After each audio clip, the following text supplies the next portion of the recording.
حضرت موبائل ہم یوز کرتے ہیں، ہر دوسرے بندے کے پاس موبائل ہے۔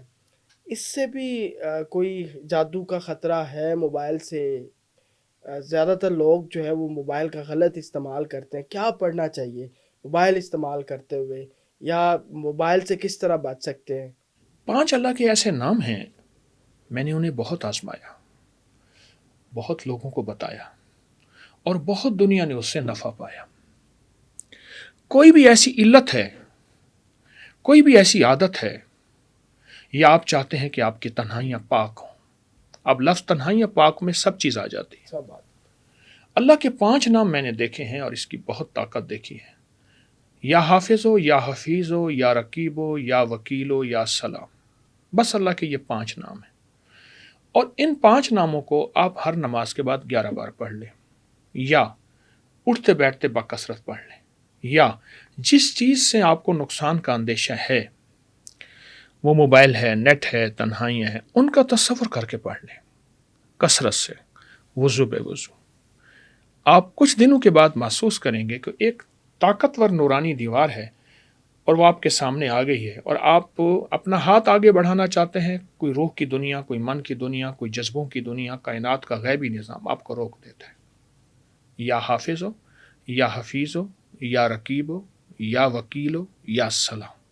یہ اللہ کے 5 نام ہیں، اور ان 5 ناموں میں کائنات ہے۔ حتیٰ کہ یہاں تک کوئی بندہ اگر یہ چاہتا ہے میں وقت کا ولی بننا چاہتا ہوں، جبکہ اس وقت کا میں سب سے کمتر انسان ہوں، یا دلدل میں دھسا ہوا ہوں، وہ ان 5 اللہ کے ناموں کو پڑھے پر پڑھے دیوانہ اور پاگل ہو کر، اور دن رات پڑھے۔ اللہ پاک کا نظام ہے، پتہ یہ 5 نام کیا کریں گے؟ ایک دائیں، ایک بائیں، ایک آگے، ایک پیچھے، ایک اوپر، اس کی حفاظتوں کا سارا محور بن جائے گا۔ اللہ اکبر۔ اور اللہ کا ہر نام، اللہ کا تو ایک نام ہی کافی ہے، اللہ کا ہر نام اس کے ارد گرد حفاظتوں کا، کفایتوں کا، کفالتوں کا، عافیتوں کا ایک سرکل، ایک حصار، ایک حفاظت کی دیوار بن جائے گی انشاءاللہ۔ بالکل۔ اچھا، ایک اور بڑی مت ہے ہمارے معاشرے کے اندر کہ بائیں آنکھ کا پھڑکنا، وہ کہتے ہیں کہ اچھا شگن نہیں سمجھا جاتا، کچھ برا ہو جائے گا۔ آپ کے نزدیک اس کی اہمیت کیا ہے؟ اگر بائیں آنکھ کے پھڑکنے سے ایسا کچھ ہوتا ہے تو کوئی ایسا وظیفہ کہ وہ کرنے سے بندہ کسی برے عمل سے بچ جائے؟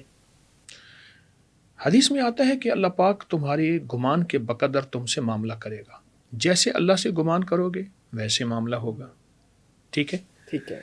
اب ہم ایک بندے کی بائیں آنکھ پھڑکی ہے تو اس نے گمان کیا کہ کچھ ہونے والا ہے، برا ہونے والا ہے، تو پھر برا ہو جائے گا۔ پھر ہماری نفسیات کی جو سائنس ہے، سائیکالوجی کی سائنس ہے، وہ کہتی ہے کہ ہمارے جذبوں، ہماری سوچوں کا ہماری زندگی پہ اثر ہے۔ آپ جس چیز کو رات سوچتے سوچتے سو جائیں گے، اس کا اثر خوابوں میں بھی ملے گا، صبح حقیقت میں ملے گا۔ اس لیے کہا کہ جو بندہ اپنی زندگی کی کوئی عادت چھوڑنا چاہتا ہے، یا کامیاب ہونا چاہتا ہے، یا زندگی میں ترقی کرنا چاہتا ہے، اس چیز کو سوچتے سوچتے سو جائے۔ کسی سے چھٹکارا، یا کوئی ترقی، کوئی کامیابی، کوئی عزت، عروج، کمال، سوچتے سوچتے سو جائے۔ بس ایسی پل میں نظام عالم بدلے گا، اور نظام عالم یہ بدلے گا کہ اس کی زندگی میں خیریں، برکتیں، ترقیاں، کامیابی ایسے بڑھتی چلی جائیں گی۔ آپ اس کو سوچیں ہی نہ۔ ہمارے پرانے وقتوں میں، پرانی باتوں میں یہ بات ہے کہ بائیں ہاتھ پڑھ کے یا ہتھیلی میں خارش ہو تو یہ ملے گا، یہ چیزیں ہیں، پھر سوچ میں وہ چیزیں مل جاتی ہیں، لیکن اس کا حقائق سے تعلق نہیں بھی ہے، اور ہے اس لیے کہ جو سوچیں گے وہ مل جائے گا۔ کئی دفعہ ہوتا ہے کہ انسان کا کوئی کام ہونے والا ہے، بالکل قریب پہنچتا ہے، لیکن ٹائم آنے پہ جیسے ہی اس کا وقت آتا ہے وہ کام نہیں ہوتا۔ یعنی کسی کے ساتھ اپوائنٹمنٹ ہے، اس کو فون آ گیا کہ بھیا آپ کی اپوائنٹمنٹ ہے، وہ خوش ہے، جیسے ہی وہ گھر سے نکلتا ہے اگلے دن تو اپوائنٹمنٹ کینسل ہو جاتی ہے، بنے بنے کام رک جاتے ہیں۔ کیا وجہ ہے؟ کیوں ایسے ہوتا ہے؟ جس کے بنے بنے کام رک جاتے ہوں، جس کی گلیاں بند ہو جاتی ہوں، جس کی راہیں اس سے بچھڑ جاتی ہوں، اور جس کے راستے اس سے ٹوٹ اور چھوٹ جاتے ہوں، میں ان کو کہوں گا کہ وہ ایک وظیفہ کریں، اور کریں کثرت سے، کھلا پڑھیں۔ وہ ہے یا قادر ہو یا نافع ہو، اللہ تو اس بات پہ قادر ہے میری منزل مجھے ملا دے. اگر منزل ملا دے پھر اس کو نفع مند بھی بنا دے. گاڑی تو ملی پر ایکسیڈنٹ ہو گیا, نیا گھر ملا اس میں سکون چین ہی نہیں ہے, اچھی جاب ملی پرکشش تنخواہ ہے پر وہاں میری عزت وقار شان و شوکت ہی نہیں ہے. تو ہر چیز پہ قادر ہے, یا قادر ہو یا نافع ہو.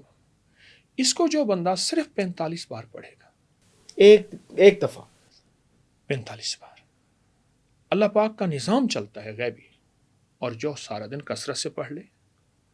آپ نے اب اس کا ایک اور فائدہ ہی بتاؤں, آپ نے کوئی بے کرنی ہے, کہیں سے چیز خریدنی ہے, فروخت کرنی ہے, اور آپ کہتے ہیں آپ کو گھاٹا نہ ہو, آپ کو نفع نہ ہو, آپ نے کوئی رشتہ کرنا ہے, یا لینا ہے یا دینا ہے, آپ نے کوئی سودا کرنا ہے, آپ نے کوئی قربانی کا جانور لینا ہے, یا آپ نے کوئی خریداری اپنی گھر کے راشن کی کرنی ہے, کوئی بھی, تو آپ صرف 45 بار یا قادر ہو یا نافع ہو پڑھ لیں. 45 بار آپ نفع دیکھیں, آپ خیر دیکھیں, آپ کو انشاءاللہ نقصان کا پچھتاوا نہیں. بڑی خوبصورت بات کی ہے. اور مجھے یہ بھی بتا دیں کہ جن کے رشتے نہیں ہو رہے, خواتین بیچاری, اس وقت جو سروے ہے اس کے مطابق 2 کروڑ کے قریب خواتین ایسی ہیں جو رشتوں کے انتظار میں بیٹھی. رشتوں کی بندش کی بنیاد سب سے پہلے تو اسباب کی دنیا میں ہماری چوائس, ہمارا انتخاب غلط ہو گیا کہ ہم نے تو قوم کے باہر کرنا ہی نہیں, اچھا, اپنی قوم میں ہی کرنا ایسے ہے. اچھا میری بیٹی اتنی پڑھی لکھی ہے اور اتنی ڈگریاں ہیں, ان کے پاس وہ ڈگری نہیں ہے, ہم شہر میں رہتے ہیں وہ گاؤں میں رہتے ہیں. یہ زندگی کے فرق, اس نے نسلوں کو بہت نقصان پہنچایا ہے, اور بیٹیوں کے سر سفید ہو رہے ہیں اور ان کے ہاتھ پیلے نہیں ہوئے, یعنی شادی نہیں ہوئی. ایک تو اس سے ہمیں نکلنا ہوگا, یہ اسباب کی دنیا میں ضروری ہے. میں اصل میں ہر چیز پہ جادو کا ٹھپا کیسے لگاؤں, ہر چیز پہ جنات کو, جن ہم بھی بن جاتے ہیں اپنی عادات میں, اپنے مزاج میں, اپنے اطوار میں, یا اپنے جذبوں اور سوچوں میں. اب شادی کے لیے ایک وظیفہ دوں گا, اور وہ وظیفہ میں نے بارہا آزمایا بھی ہے, لوگوں کو بھی دیا ہے. سورت والضحیٰ چھوٹی سی سورت ہے, اس میں 9 کاف ہیں. والضحیٰ واللیل اذا سجا ما ودعک ربک, کاف, بالکل, وللآخرۃ خیر لک, 9 کاف ہیں.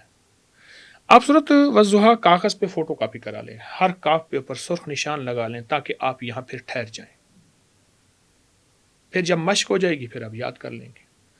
اور ہر کاف پہ 9 بار یا کریم پڑھیں, لیکن ڈوب کے, اور یا کریم پڑھتے ہوئے آپ کو آپ کے مقصد, آپ کی پریشانی, آپ کے مسئلے اور شادی کی الجھنوں کا تصور ہو.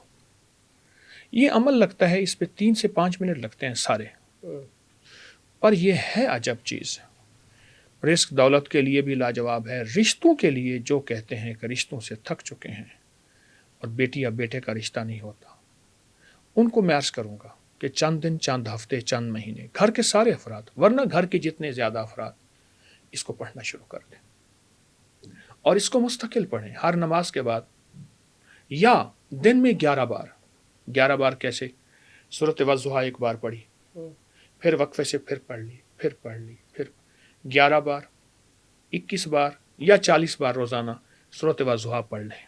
ترکیب یہی ہوگی, 1 بار سورۃ والضحیٰ, ہر کاف پہ 9 بار یا کریم, اور اس میں 9 کاف ہیں, 9 کاف ہیں. یہ عمل بہت ہی مبارک عمل ہے, آزمودہ عمل ہے. میں سالہ سال سے لوگوں کو بتا رہا ہوں, دے رہا ہوں. کیوں؟ اس کی ایک وجہ ہے, کلام الہی میں آج بھی وہی تاثیر اور طاقت ہے. ہماری خطائیں ہمیں پانا نہیں آیا, اس کریم کو ہمیشہ دینا آیا ہے.